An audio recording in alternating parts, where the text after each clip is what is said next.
Salut à tous, j'espère que vous allez bien. On se retrouve aujourd'hui pour une nouvelle vidéo et ce sera la vidéo sur mon bilan du 5e mois. Et oui, déjà 5 mois de passé, je n'en reviens pas comme c'est passé vite. Ce mois est passé vite, pourtant c'était un long mois, de date à date, hein, du 27 au 27, voilà, on est à la fin du 5e mois, en semaine d'aménorrhée, et bien lundi je serai dans mon 6e mois, donc voilà, on va pas chipoter, on n'est pas à 4 jours près. Voilà, donc moi je préfère faire de date à date pour vous faire les bilans, c'est plus facile pour moi. Donc voilà, alors qu'est-ce qui s'est passé ce mois-ci? On a eu donc un rendez-vous avec le gynéco comme d'habitude. On a eu rendez-vous le 10 mai pour faire l'écho morpho. Il avait déjà fait une bonne partie de cet écho à notre visite du 4e mois, donc le 28 avril. Donc autant vous dire qu'il avait déjà vu pas mal de choses. Ça n'empêche que le 10 on y est retourné. Et encore normalement on avait rendez-vous le 3, il a reculé le rendez-vous. Et en fait, donc on y est allé. Déjà on est arrivé une demi-heure en avance, on a fait arriver en retard au rendez-vous. Il y avait énormément de monde pour faire les étiquettes, parce que dans l'hôpital où je vais, en fait, les étiquettes c'est à refaire à chaque rendez-vous. Ils vous sortent une page A4 d'étiquettes pour prendre 2 étiquettes à chaque fois, et il faut les refaire à chaque fois. Donc du coup on est arrivé une demi-heure en avance, vraiment une demi-heure en plus, hein. Et on arrivait pile poil, j'ai eu le temps, en fait on a fait les étiquettes, j'ai eu le temps d'aller faire un petit pipi avant, ça c'est une obligation, et après on est arrivé, j'ai même pas eu le temps de m'installer en salle, en salle d'attente, que le médecin sortait et il nous appelait, voilà. Donc du coup on y a été, comme d'habitude on a commencé le rendez-vous par l'échographie. Bébé n'était pas très coopératif du tout. De toute façon à chaque fois qu'on y va, il n'est pas coopératif avec le médecin. Donc du coup en fait il a essayé de voir ce qu'il a pu voir, il a essayé de faire comme il a pu, il a essayé de le faire bouger, il n'y avait pas moyen. Donc il m'a dit écoutez, là je ne peux pas voir tout ce que je veux voir. Et il m'a dit écoutez, vous allez manger un truc sucré, vous allez marcher un petit peu et je vous reprends après. Donc il m'a donné un gâteau, parce que moi j'avais rien sur moi. La fille qui part sans rien, voilà, je pars sans rien. Donc du coup il m'a donné un petit gâteau et en fait je suis sortie de la salle en fait avec le chat. Lui il a pris une autre dame, et pendant le rendez-vous de la dame, en fait moi j'ai fait le tour de l'hôpital. J'ai fait au moins une dizaine de tours, des allers-retours, etc. Je n'ai fait que marcher pendant au moins bien un quart d'heure, 20 minutes. J'ai parlé à bébé, je lui ai dit allez vas-y, faut que tu te retournes, etc. Faut que tu sois coopératif. Et donc du coup quand la dame est ressortie, il nous a repris nous.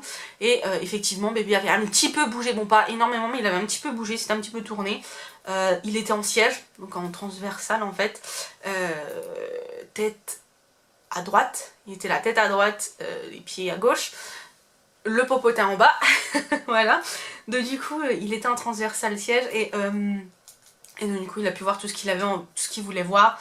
En fait il voulait surtout regarder son cœur, ses organes, etc. Il a vraiment tout bien regardé et ça il le regarde à chaque fois en fait. Donc ça là-dessus c'est vrai que c'est vraiment un médecin au top, parce qu'il fait vraiment le suivi complet et il regarde vraiment tous les organes de bébé. Enfin il fait le suivi complet pour bébé mais pas pour moi. Mais pour bébé il fait vraiment le suivi complet et ça c'est vraiment top. Qu'est-ce qu'il y a Lucky? Chut. Je suis désolée, je ne sais pas ce qu'il a vu, mais... Et donc du coup, après l'échographie, donc on a eu un petit entretien où il nous a dit que bébé allait bien, il nous a dit le sexe, enfin il nous a confirmé le sexe de bébé, donc on le sait, on l'a annoncé à nos parents. Il reste quelques proches de la famille, enfin quelques membres de la famille à qui on l'a pas dit. Donc je ne peux ni vous le dire sur YouTube pour l'instant, ni vous le dire sur Instagram, puisque ces personnes me suivent sur Instagram. C'est un peu bête, voilà. Pour l'annoncer, on a choisi des petites cartes. J'essaierai de vous trouver une photo que je vous mettrai là. On a acheté des petites cartes sur Amazon à gratter, donc c'est un petit cœur. Et en fait ça fait un genre de carte comme l'as en fait au jeu de cartes. Et c'est marqué si tu veux découvrir mon secret, il faut gratter le cœur. Et en fait vous grattez le cœur et vous avez félicitations, c'est un petit garçon, une petite fille, voilà. Et c'est vraiment très très beau, je trouve, très sympathique pour les gens qui aiment bien les grattages, etc. On a hésité avec ça et un morpion d'ailleurs, mais le chat a préféré celui-là. Qu'est-ce qu'il y a eu d'autre? Donc oui, on a eu le petit entretien où il a eu effectivement les résultats de ma prise de sang, puisque je devais refaire un bilan pour cette histoire d'anticoagulant lupique. Donc le lupus n'est pas déclaré chez moi, c'est une maladie auto-immune qui est dormante. Elle peut se réveiller du jour au lendemain sans raison apparente. Pour l'instant c'est pas le cas.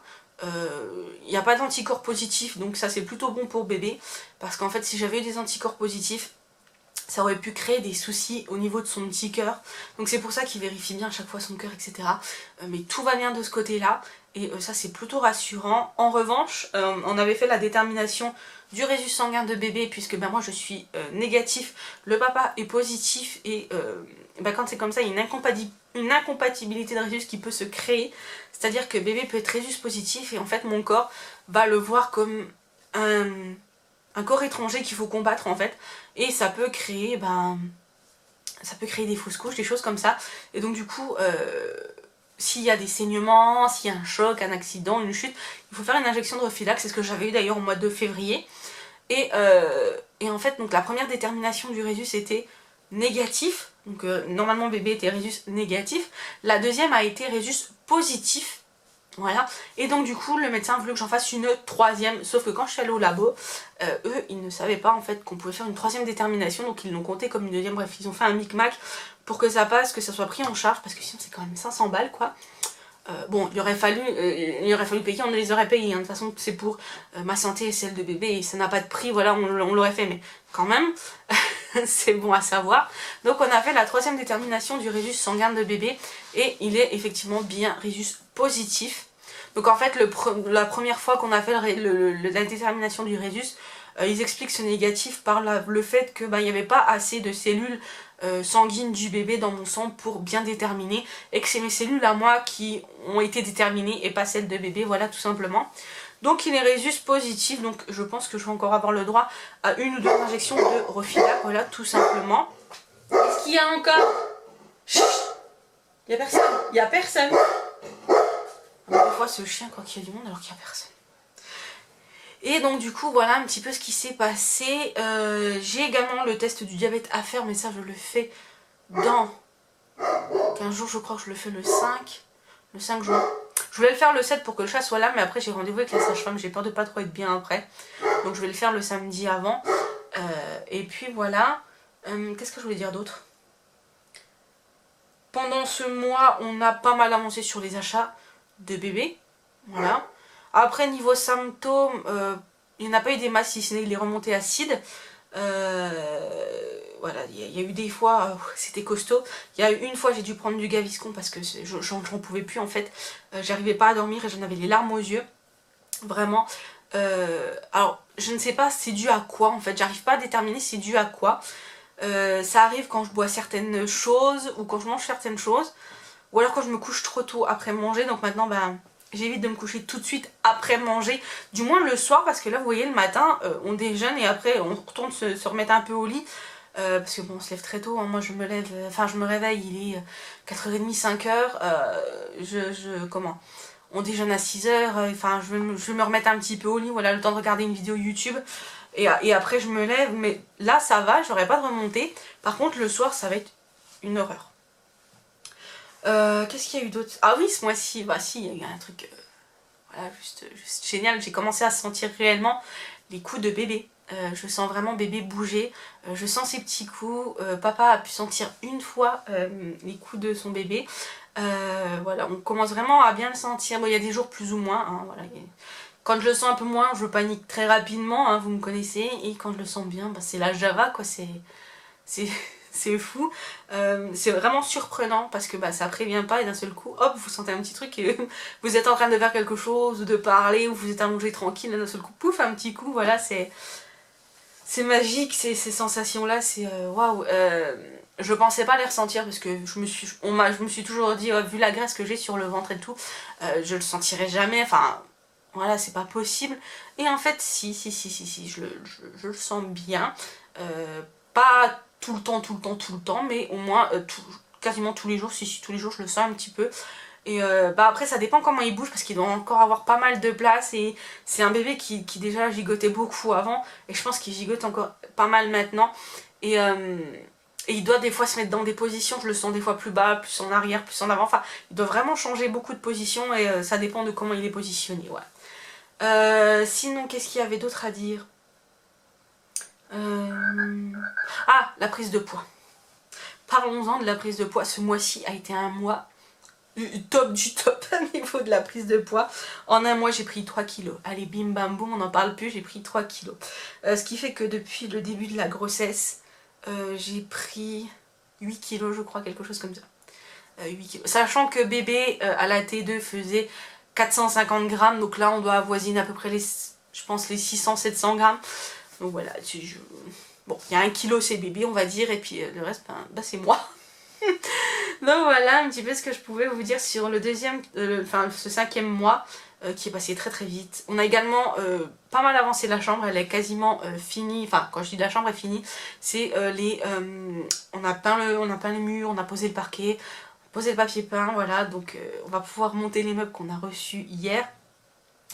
C'est plutôt pas mal, voilà, on avance très très bien. Je trouve qu'on est dans les temps, hein, je vais attaquer le 6e mois, donc moi je voulais que tout soit prêt fin juillet début août, donc ce sera le cas, ce sera prêt fin juillet début août je pense, donc voilà, je suis plutôt contente de nous, et puis voilà, bah écoutez, je me repose beaucoup, le chat m'interdit de faire pas mal de choses, donc j'en profite, je me repose un peu, après j'en profite, j'abuse pas non plus, hein, j'ai jamais abusé de sa gentillesse ni rien, mais je me repose, j'en profite pour regarder les choses que je pourrais plus regarder après, ou voilà, prendre du temps pour moi, et ça fait du bien, j'en ai besoin. Niveau fatigue, ça va encore pour l'instant, je me sens plutôt en forme. J'ai des petites douleurs des fois au niveau du col, je dirais. J'ai l'impression que des fois ça me fait des pics. Après, j'ai pas spécialement de douleurs ligamentaires. Donc pour l'instant ça va, donc je profite que ça aille. J'évite de trop faire de voiture, j'évite de voir trop de monde à cause du Covid et parce que je suis pas encore vaccinée, donc voilà. Et puis ma foi, c'est tout ce que je peux vous dire pour ce mois-ci. Je ne sais pas quoi vous dire d'autre, c'est déjà pas mal, ça a été un mois où c'est qu'il s'est pas trop passé grand chose. Là je vais aller voir ma sage-femme donc le 7 juin, j'ai rendez-vous avec le gynéco le 8 juin et je dois faire le test du diabète, donc je le ferai le 5 juin, donc voilà, c'est ce qui va se passer dans le 6e mois en termes de rendez-vous médicaux, je pense que j'en aurai pas d'autres. Et puis voilà. Écoutez, c'était déjà pas mal. Je vais vous laisser ici. Je vais vous mettre une petite photo de mon bidou juste ici, voilà, si jamais vous voulez voir. C'est vrai que je vous l'ai jamais montré. C'est pas quelque chose que j'aime montrer, mais bon. Allez, on va faire un petit effort, faut profiter. Et puis voilà, écoutez, je vous fais des gros bisous. Je vous dis à très bientôt, surtout, prenez soin de vous. Bisous.